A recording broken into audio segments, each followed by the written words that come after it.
গ্রেপ্তার ভাঙড়ের দাপুটে নেতা আরাবুল ইসলাম। পঞ্চায়েত ভোটে মনোনয়নপত্র জমা দেওয়ার শেষ দিন গত বছর 15 জুন আইএসএফ কর্মীকে খুনের অভিযোগে গ্রেপ্তার আরাবুল। ভাঙড়ের প্রাক্তন বিধায়ক আরাবুল ইসলামকে গ্রেপ্তার করে উত্তর কাশীপুর থানার পুলিশ। পঞ্চায়েত ভোটের সময় দফায় দফায় উত্তপ্ত হয় ভাঙড়। লাগাতার বোমাবাজি, গোলাগুলি এবং সংঘর্ষ চলে। গোলমালে জড়ায় তৃণমূল, বিজেপি ও আইএসএফ। উত্তপ্ত ভাঙড়ে আইএসএফের একাধিক কর্মী খুনের অভিযোগ ওঠে। এই ঘটনায় নাম জড়ায় আরাবুলের। ভাঙড় 2 নম্বর ব্লকে মনোনয়নের দিন খুন হন আইএসএফ কর্মী মঈনুদ্দিন মোল্লা।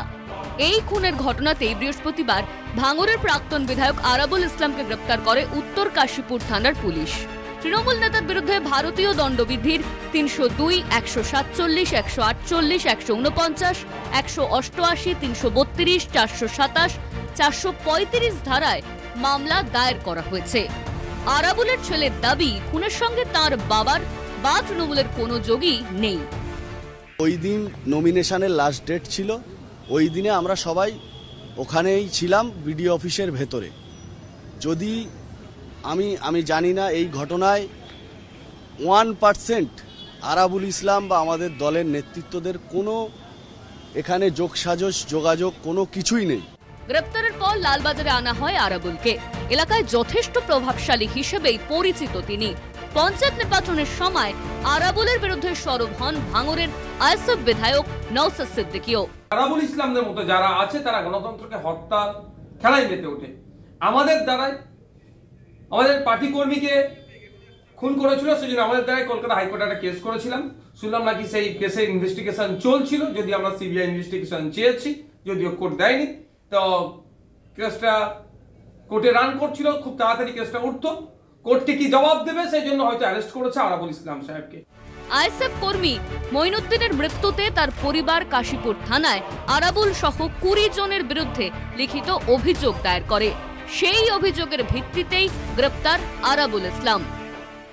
লিখিত অভিযোগ করেছিল আমার ছেলে মার্ডার হয়েছিল বলে ওই কেস কাছারি করেছিলাম পঞ্চায়েত ভোটের সময়। আমার ছেলে ওই আরাবুল আজকের এত বড় সর্বনাশ করে দিয়েছে। গ্রেপ্তার তার হয়েছে, তার ফাঁসির অর্ডার যেন হয়, এইটাই আমি চাই। জনগণ সবাই যেন শান্তিতে থাকতে পারে, যাবজ্জীবন তার জেল হোক, তার ফাঁসি হোক। তার লোকসভা ভোটের আগে ভাঙড়ের দাপুটে তৃণমূল নেতার গ্রেপ্তারিতে শুরু হয়েছে রাজনৈতিক চর্চা।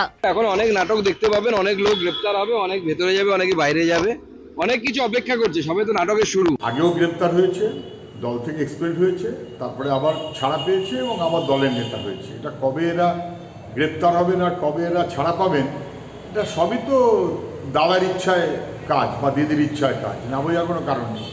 আরাবুল গ্রেপ্তার হয়েছে কারণ এখন ওর দলকে কিছু দেওয়ার নেই। লোকসভা ভোটের আগে আরাবুলের গ্রেপ্তারি অস্বস্তি বাড়ালো ঘাসফুল শিবিরে। রিয়া মাঝি ও জাহাঙ্গীর হোসেনের রিপোর্ট, কলকাতা টিভি।